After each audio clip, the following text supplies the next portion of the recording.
मेरा नाम राहुल है। इस दुनिया में लोग चमक धमक और खूबसूरती के बड़े ही शौकीन हैं, मगर लोग ये नहीं जानते कि सादगी में छुपे हुए राज हमेशा सादा सच्चाई को बयां करते हैं, जबकि चमक धमक कभी भी खराब हो सकती है। राहुल मिष्ठान भंडार के नाम से मेरी बड़ी सी मिठाई की दुकान थी। मेरी मिठाई की दुकान मेन मार्केट में थी और बहुत ही फेमस दुकान थी, इसीलिए मेरी दुकान पर हमेशा भीड़ लगी रहती थी।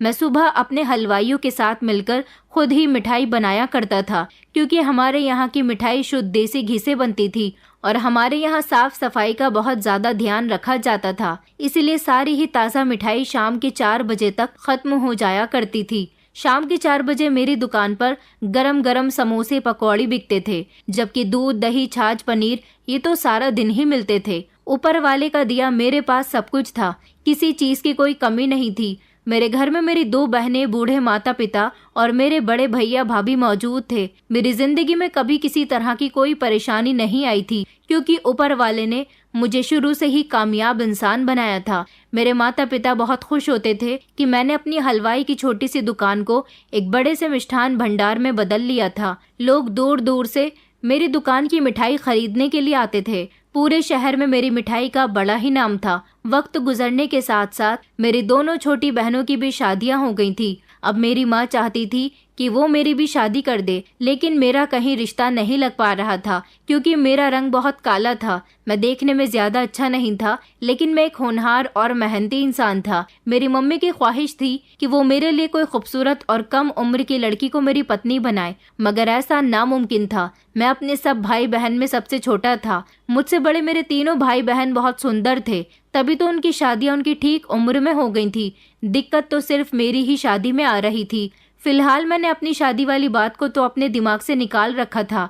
जब ऊपर वाला चाहे मेरी शादी हो जाएगी। सुबह में सारे हलवाई आते थे, वो अपना काम करके चले जाया करते थे। मेरे पास एक छोटा बच्चा काम करता था, जो सारा दिन दुकान पर मेरे साथ रहता था। मैं काफी दिनों से देख रहा था कि मेरी दुकान पर एक कम उम्र की खूबसूरत लड़की रोज आती है। उसे देखकर ऐसा लगता था कि वो गरीब है। मेरी मिठाई की दुकान में आगे को डिस्प्ले में जितनी भी मिठाई लगी होती थी, वो उसे देख देख कर बड़ी खुश होती थी। ऐसा लगता था जैसे उसे भूख लगी हुई है, या फिर उसका मन इस मिठाई को देखकर ललचा रहा है। मैं उसे मिठाई खाने के लिए निकाल कर दे देता तो वो बहुत खुश हो जाया करती थी। मेरी दुकान की मिठाई सबसे ज्यादा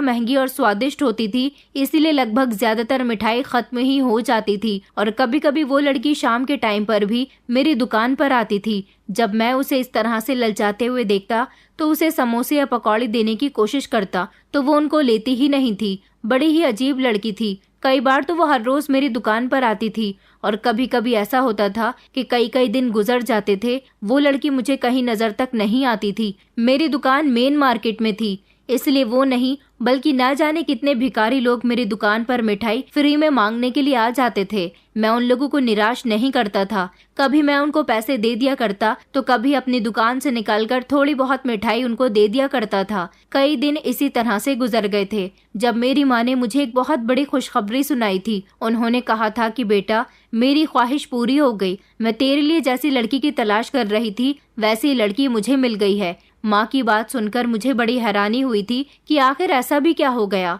माँ कहने लगी कि तू नहीं जानता, मैंने एक लड़की देखी है, गरीब परिवार की है, मगर बेहद खूबसूरत है।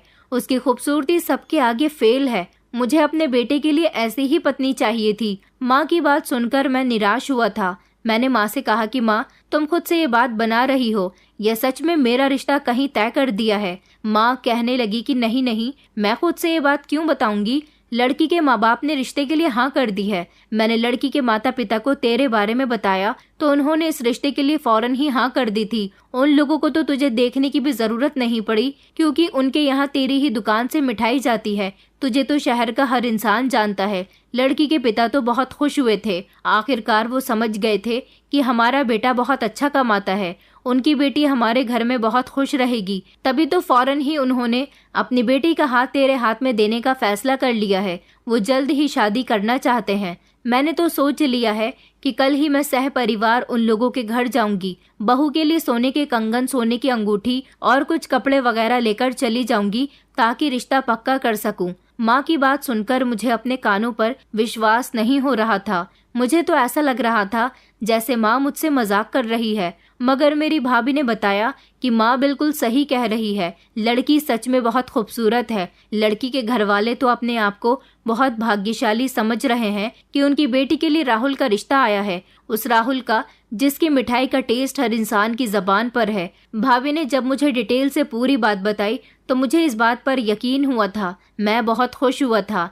आखिरकार खूबसूरत पत्नी का अरमान तो हर कोई रखता है। मैं तो वैसे भी किसी खूबसूरत लड़की को देख लेता तो कहीं खो सा जाता था और अपने आप को कोसने लगता था कि अगर मैं स्मार्ट लड़कों में से होता तो मैं फौरन ही इस लड़की को प्रपोज कर देता। किसी भी खूबसूरत लड़की को देखकर मुझे मजबूरन अपने अरमान दबाने पड़ जाते थे, लेकिन अब मैं खुश था कि मेरी जिंदगी में खूबसूरत लड़की शामिल होने वाली थी। मेरी माँ ने मुझे उस लड़की की फोटो दिखाई तो मैं और ज्यादा खुश हुआ था, क्योंकि मुझे उम्मीद ही नहीं थी कि मेरी जिंदगी में इतनी खूबसूरत लड़की आ जाएगी। 2 महीने मेरा उसके साथ रिश्ता लगा रहा था। मेरी माँ अब तक उसके लिए ना जाने कितने गिफ्ट्स लेकर जा चुकी थी, क्योंकि जब मेरे बड़े भाई की शादी हुई थी उन्होंने मेरी भाभी का लेन देन भी कुछ इसी तरह से किया था। और अब तो उनके छोटे और लाडले बेटे की शादी होने जा रही थी, इसीलिए वो और भी ज्यादा खुश थी। मेरा पूरा ही परिवार मेरी शादी की बहुत खुशियां मना रहा था और फिर मेरी शादी का भी वक्त आ गया था। मेरी शादी खूब धूमधाम से हुई थी। लड़की के घर वाले मुझे अपना दामाद बनाने पर बहुत खुश थे।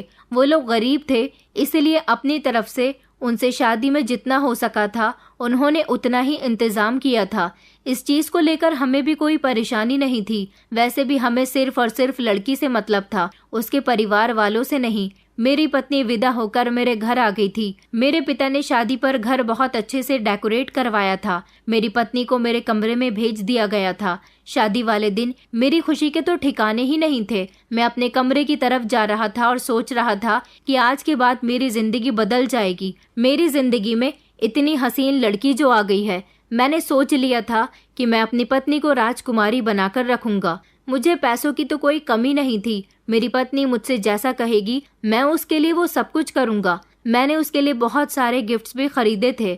जब मार्केट गया था तो मुझे समझ ही नहीं आ रहा था कि मैं उसके लिए क्या गिफ्ट लूं, लेकिन मुझे लड़कियों के सामान में जो जो चीज याद आई थी मैंने वो सारा ही सामान अपनी पत्नी को गिफ्ट करने के लिए खरीद लिया था। मेरे लिए तो ये सारा सामान लेना कोई मामूली बात नहीं थी, लेकिन मैं अपनी पत्नी की ख्वाहिश पूरी करने के लिए कुछ भी कर सकता था। मुझे पूरी उम्मीद थी कि मेरी पत्नी को ये सब कुछ बहुत पसंद आएगा, वो इसको देखकर खुश हो जाएगी। जूते, कपड़े, चूड़ियां, गहने, ये सारी चीजें लड़कियों को बहुत पसंद होती हैं। बाकी लड़कियों की तरह मेरी पत्नी भी ये सारा सामान देखकर बेहद खुश होगी। मैं कमरे के अंदर गया तो सामने का नजारा देखकर मैं हैरान रह गया था। मैं तो समझता था कि वो दुल्हन बनी हुई घूंघट अपने चेहरे पर डालकर बिस्तर पर नजाकत से बैठी हुई होगी, लेकिन उसने तो घूंघट बिस्तर पर डाला हुआ था और वो बेड पर फूलों के बीच नहीं बल्कि सोफे पर बैठी हुई थी। मैंने सोचा था कि मैं कमरे में जाकर सबसे पहले उसका घूंघट उठाऊंगा, उसकी तारीफ करूंगा, उसे उसकी मुंह दिखाई का गिफ्ट दूंगा।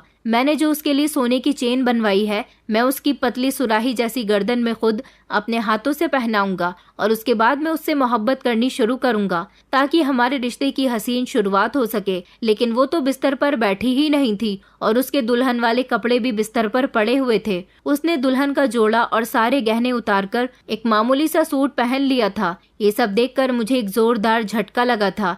मेरा चेहरा तो जैसे उदासी हो गया था। मेरे बहुत सारे दोस्त थे, इसीलिए मैंने अपने कई दोस्तों के मुंह से सुना था कि शादी की पहली रात उनकी पत्नी उनसे नाराज हो गई थी, मगर मैं अपनी पत्नी को किसी भी हाल में नाराज नहीं करना चाहता था। लेकिन उसको देखकर तो लग रहा था जैसे वो पत्नी नाराज थी। मेरी पत्नी क्यों नाराज थी ये तो मैं नहीं जानता था। ज्यादातर लड़के लड़कियां रिश्ता लग जाने के बाद एक दूसरे से फोन पर बातें करते हैं, मगर मेरी पत्नी से तो आज तक कभी हाय हेलो भी नहीं हुई थी। आज पहली बार मैं उससे बात करने जा रहा था। मैं तो उसे अपने दुल्हन के रूप में देखना चाहता था। शादी के दौरान जब हम दोनों पति पत्नी मंडप में बैठे हुए सारी रस्में कर रहे थे तब मैं नजर झुकाकर बैठा हुआ था, क्योंकि मुझे सबके सामने उसे देखने पर बहुत शर्म आ रही थी।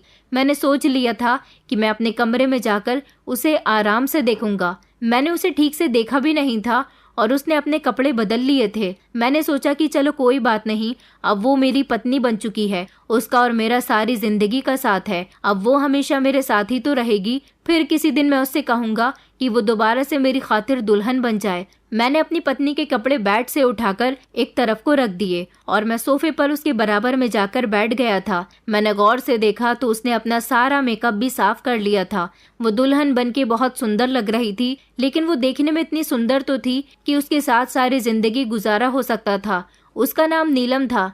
मैंने कहा कि कैसी हो आप? आपने कपड़े चेंज क्यों कर लिए? शायद हैवी कपड़ों में आपका दिल घबरा रहा होगा। वो नजर झुकाए बैठी हुई थी। मेरे सवाल पर उसने चौंक कर मुझे देखा और कहने लगी कि हाँ, बस वो मुझे इतने भारी कपड़ों से उलझन हो रही थी। मैं इतनी देर ऐसे कपड़ों में नहीं बैठ सकती थी। मैंने कहा, ओ सॉरी, मुझे माफ करना। मुझे आइडिया नहीं था कि आप मेरा इंतजार कर रही होंगी, जबकि मैं तो टाइम पर ही कमरे के अंदर आया हूँ। उसने मेरे सवाल का कोई जवाब नहीं दिया था और वो उठकर बेड पर चली गई थी। मैं भी उठा और उसके बराबर में जाकर बैठ गया था, लेकिन इससे पहले मैंने अपने वो सारे बैग उठा लिए थे जिसमें मैं उसके लिए ढेर सारे गिफ्ट्स लेकर आया था। मैंने उसके सारे गिफ्ट उसके सामने रख दिए थे और उससे कहा था कि ये सब मैं तुम्हारे लिए लेकर आया हूँ। उसने सारे सामान में से किसी भी एक चीज को हाथ तक नहीं लगाया था। मैंने कहा कि आप ये सारा सामान अपने हाथ में लेकर नहीं देखोगी?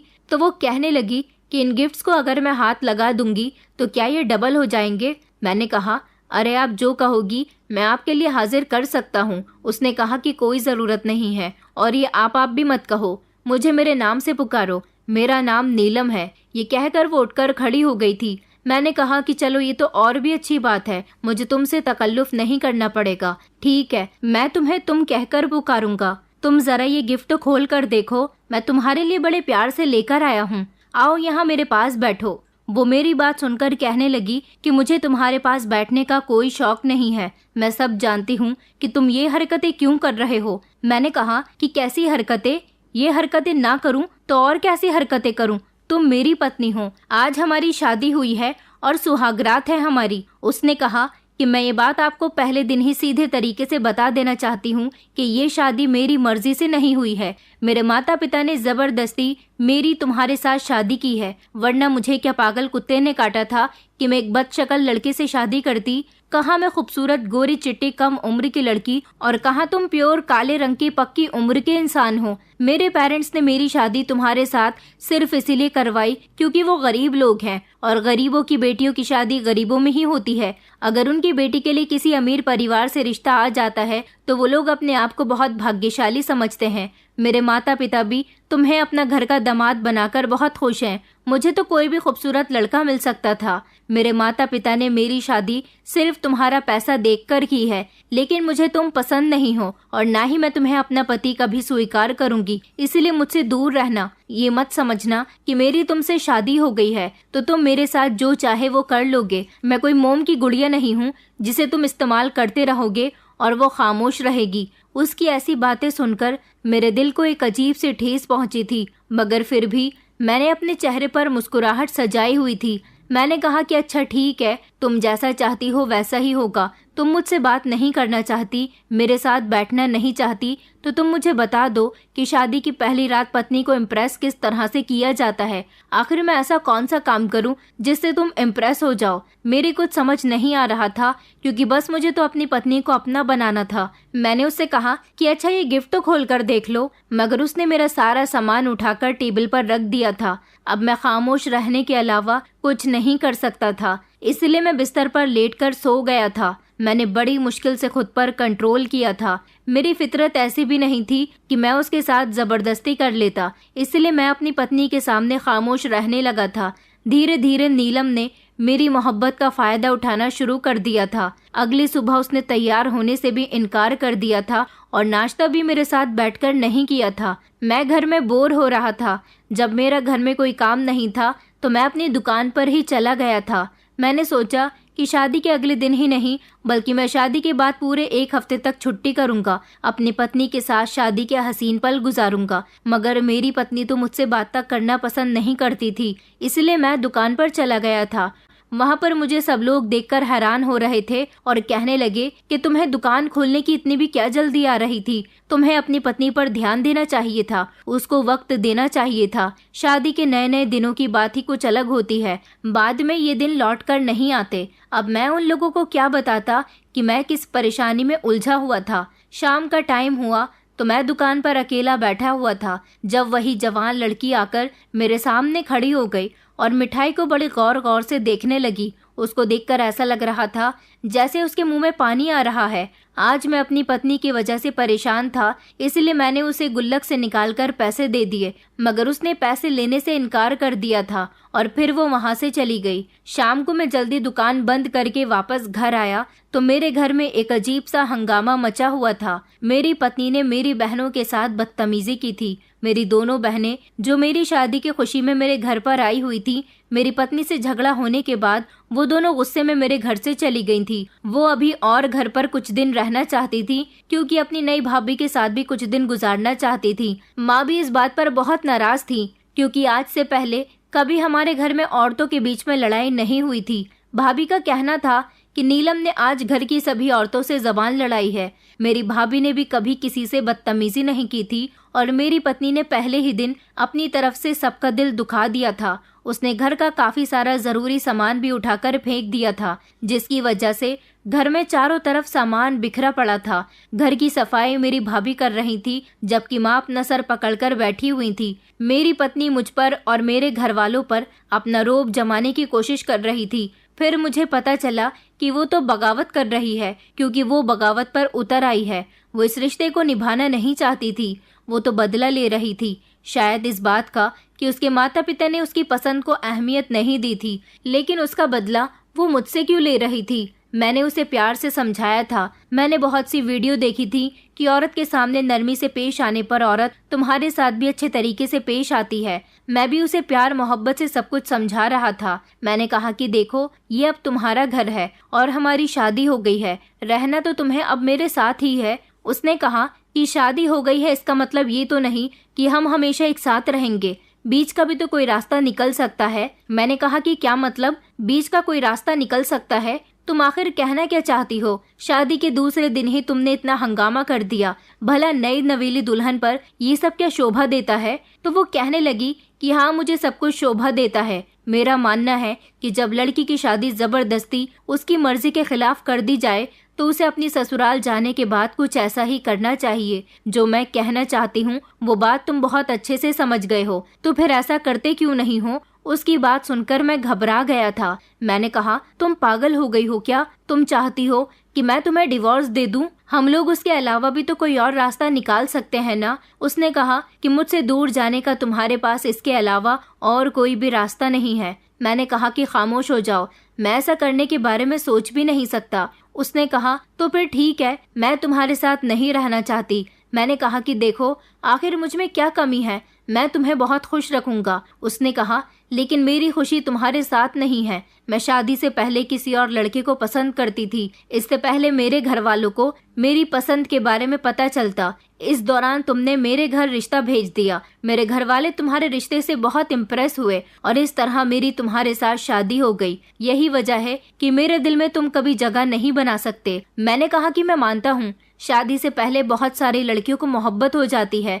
मगर जब उनकी शादी हो जाती है तो वो अपने पति को ही अपना सब कुछ मानने लगती हैं। तुम भी ऐसा ही करो, पुराना सब कुछ भूल जाओ, मेरे साथ अपनी जिंदगी की नई शुरुआत करो। वो कहने लगी कि ऐसा कभी नहीं हो सकता। मैं तो अपना सर पकड़कर बैठ गया था। खूबसूरत लड़की के चक्कर में मेरी शादी एक आफत लड़की के साथ हो गई थी। मैंने उससे कहा कि देखो, तुम मेरे भाग्य में लिखी हुई थी और मैं तुम्हारे भाग्य में। अब ये मेरी खुशकिस्मती है कि तुम मुझे मिल गई और तुम इसे अपनी खुशकिस्मती नहीं समझती तो मुझे कोई प्रॉब्लम नहीं है। मैंने उसे बड़े अच्छे तरीके से जवाब तो दे दिया था, लेकिन उसकी समझ में कुछ भी नहीं आ रहा था। वो मेरी बात मानने के लिए तैयार नहीं थी। ये बात मैं किसी भी हद तक बर्दाश्त नहीं कर सकता था कि मैं उसे डिवोर्स दे दूं, लेकिन वो हर वक्त मुंह में अंगारे भरे फिरती थी। घर वालों के सामने कभी सीधे मुंह बात भी नहीं करती थी, हर बात का उल्टा जवाब देती थी। मैंने अपनी माँ और भाभी से भी कह दिया था कि इससे घर का कोई काम मत करवाना, मैं घर में नौकरानी रख दूंगा। भाभी कहने लगी कि जब मेरी शादी हुई थी तो मैं घर के सारे काम करती थी और आज तक घर के सारे काम करती आ रही हूँ।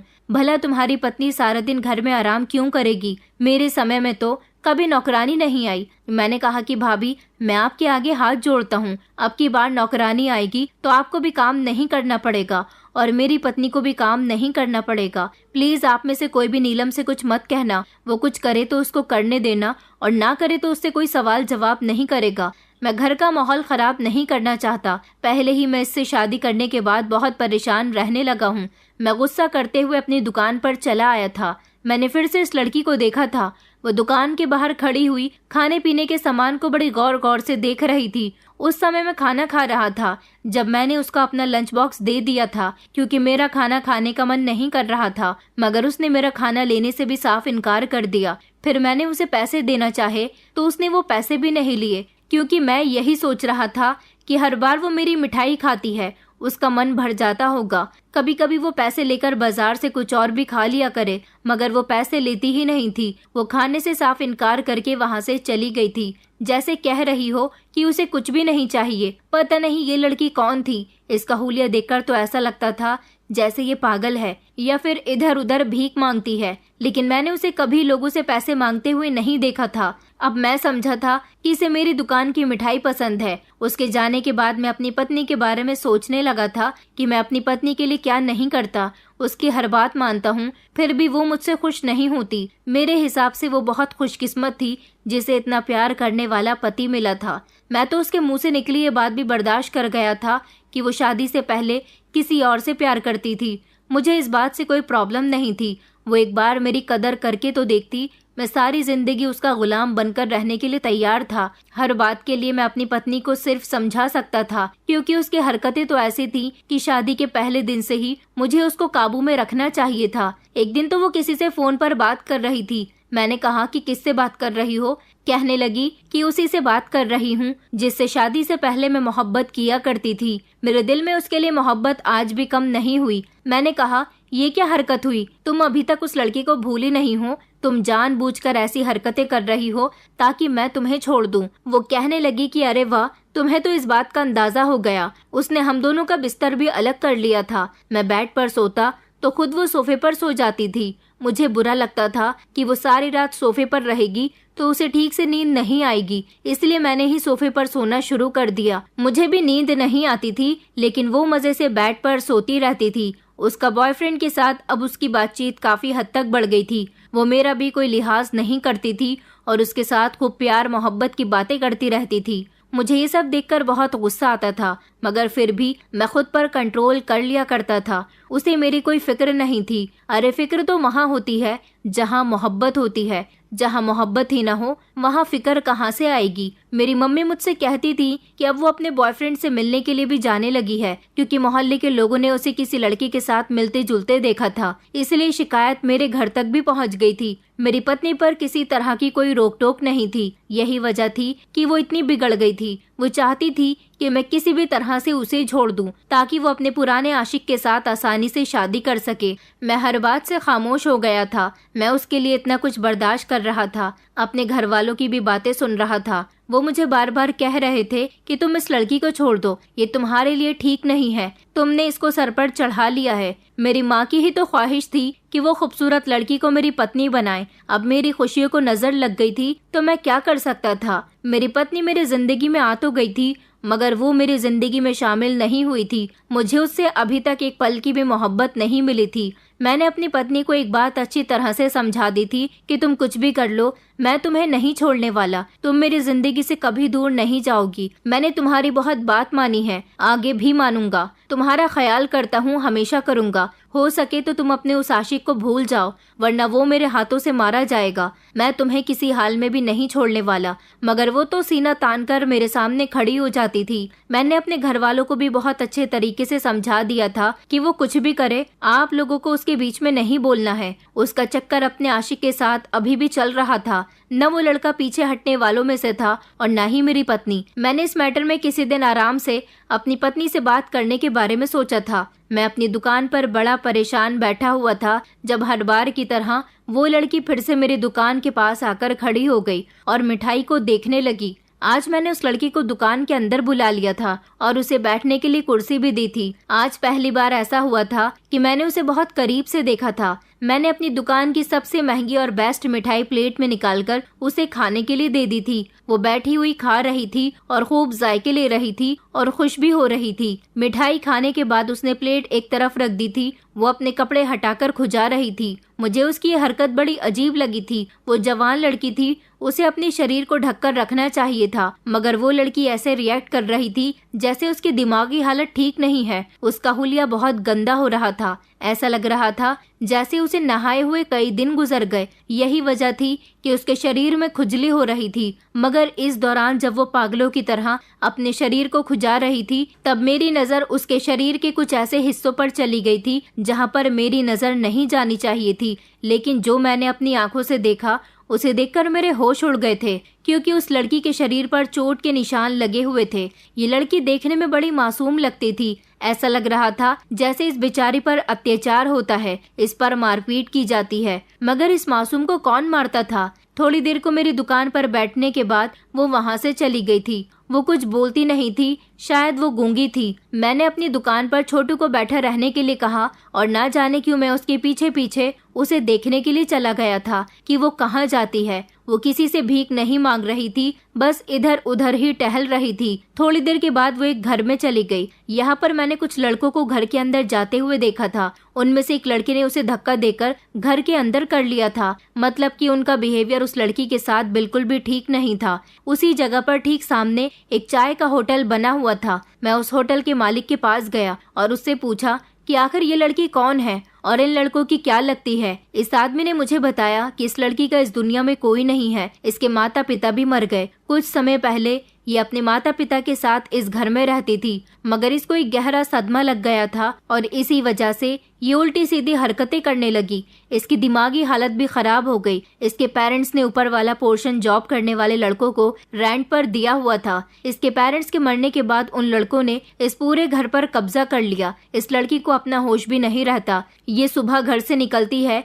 जहाँ चाहे वहाँ जाती है। ये लड़के इसके साथ मारपीट करते हैं, इसके साथ बहुत बुरा सुलूक करते हैं, जो मन करता है वो करते हैं। सारा दिन ये लड़की न जाने कहाँ गुजारती है। जब ये घर आती है तो उन लोगों का बिहेवियर इसके साथ ठीक नहीं होता। मैंने उस आदमी से कहा कि यहाँ पर इतना कुछ हो रहा है, तुम लोगों ने कभी इस लड़की की मदद करने की कोशिश नहीं की? इन लड़कों के खिलाफ आपको पुलिस में कंप्लेंट दर्ज करवानी चाहिए थी। वो आदमी कहने लगा कि मालिक, हम गरीब लोग हैं, हम अपने काम से काम रखते हैं। थोड़ी देर उस लड़की के बारे में जांच पड़ताल निकालने के बाद मैं वापस अपने घर आ गया था। मैंने छोटू को फोन करके बोल दिया था कि वो दुकान बंद कर दे। घर आया तो पता चला कि मेरी पत्नी ने मेरी भाभी के साथ बहुत बदतमीजी की है और उसका मेरी मम्मी के साथ झगड़ा हुआ था। उसने मेरी भाभी की ईंट मार दी, जिससे उनके सर में गहरी चोट आई है। भैया भाभी को अस्पताल लेकर गए थे। मेरी भाभी दर्द से कर्रा रही थी। आज तक कभी मेरे घर में ऐसा कुछ नहीं हुआ था। अब मुझे अपनी पत्नी पर बेहद गुस्सा आ गया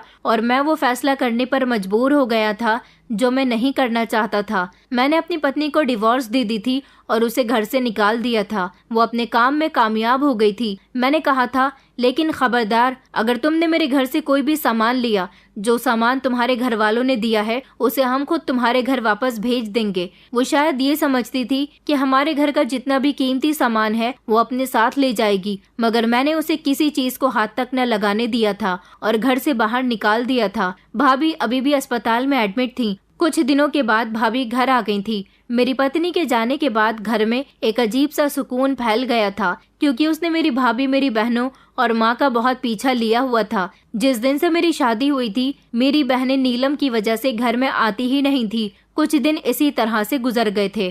फिर मैंने एक नया काम करने का फैसला कर लिया था। मैंने अपने एक मीडिया रिपोर्टर दोस्त को लिया और पुलिस को भी फोन कर दिया था और अपने बाकी भी कुछ दोस्तों को बुला लिया था। मैं उन सब के साथ उस लड़की की मदद करने के लिए चला गया था, क्योंकि उस लड़की की कहानी सुनकर मुझे बहुत अफसोस हुआ था। अकेली लड़की का तो ये जमाना वैसे भी बहुत फायदा उठाता है और उस लड़की की तो दिमागी हालत भी ठीक नहीं थी। उसे किसी की मदद की जरूरत थी, इसलिए मैं उसकी मदद करने के लिए सबके साथ उसके घर पहुंच गया था। उस लड़की से पूछा गया कि ये लड़के तुम्हारे साथ क्या करते हैं। मेरे रिपोर्टर दोस्त ने उनसे ढेर सारे सवाल किए थे। वो लोग साफ मुकर रहे थे कि उन्होंने कुछ भी नहीं किया, मगर उस लड़की के शरीर पर लगे निशान ये गवाही दे रहे थे कि उसके साथ मारपीट की जाती थी। पुलिस वहां पर आई तो पुलिस ने भी उन सारे लड़कों को अरेस्ट कर लिया था और उस लड़की से जब प्यार से सवाल जवाब किए गए तो उसने लड़कों के बारे में बताया कि वो उसके साथ रात को बदतमीजी करते हैं और उसको मारते पीटते भी हैं। घर की तलाशी ली गई तो घर से सिगरेट, ताश खेलने के पत्ते, शराब की बोतलें भी बरामद हुई थी। वो लोग रात को नशा करने के बाद इस लड़की का इस्तेमाल करते थे। सारा दिन ये लड़की इधर उधर भटकती रहती थी। इन लोगों ने उसके माता पिता के घर पर भी कब्जा कर लिया था। लड़की का इलाज अस्पताल में चल रहा था। मैंने इस लड़की के इलाज की जिम्मेदारी ली थी और सब लोगों के सामने उस लड़की से शादी करने को कहा था, मगर पुलिस ने कहा था कि जब तक इस लड़की की दिमागी हालत ठीक नहीं हो जाती तुम्हारी इसके साथ शादी नहीं हो सकती। मैं इस लड़की के ठीक होने का इंतजार कर रहा था और फिर कुछ समय के बाद भगवान की कृपा से ये लड़की ठीक भी हो गई थी। मैंने इसकी मर्जी के साथ इससे शादी कर ली थी, लेकिन इसी दौरान मुझे नीलम के बारे में पता चला था कि जिस लड़की के साथ उसका अफेयर चल रहा था, मेरे घर से जाने के बाद वो उसके पास चली गई थी, लेकिन उसने पूरे 2 महीने तक उसका इस्तेमाल किया, उससे शादी नहीं की और फिर वो उसे छोड़कर चला गया। नीलम अब दर दर की ठोकरें खा रही है। उसके घर वाले भी उसे एक्सेप्ट करने के लिए तैयार नहीं हैं। जिस लड़की के लिए उसने मुझे छोड़ा था वो लड़का उसे पूरी तरह बर्बाद करके चला गया था। मेरी पत्नी अब मेरे घर में आ चुकी है। वो मेरी माँ का भी बहुत ख्याल रखती है और घर के भी सारे काम करती है। मेरे घर में उसके आने के बाद बहुत सुख शांति है और बहुत खुशहाली छाई हुई है। मैं उसकी हर ख्वाहिश को पूरी करता हूँ। आखिरकार वो बेचारी न जाने कब से अच्छी जिंदगी के लिए तरसी हुई थी। वो अगर और आगे उन लड़कों के साथ रहती तो वो लड़के न जाने इसका क्या करते। पहले ही वो इसका काफी नुकसान कर चुके थे। मेरी पत्नी को आज भी अपनी पुरानी जिंदगी के बारे में याद आता है तो वो मेरी बहुत आभारी होती है कि आपकी वजह से ही आज मैं सही सलामत जिंदगी गुजार रही हूँ, वरना मैं पूरी तरह से पागल हो जाती। नीलम ने मेरे साथ जो किया उसकी सजा उसको भगवान ने दे दी। दोस्तों, उम्मीद करती हूँ आपको हमारी कहानी पसंद आई होगी। कहानी पसंद आई है तो वीडियो को लाइक करें, चैनल पर नए हैं तो चैनल को सब्सक्राइब करें और हाँ, नोटिफिकेशन बेल को जरूर दबाएं ताकि अगली अपडेट सबसे पहले आपको मिले।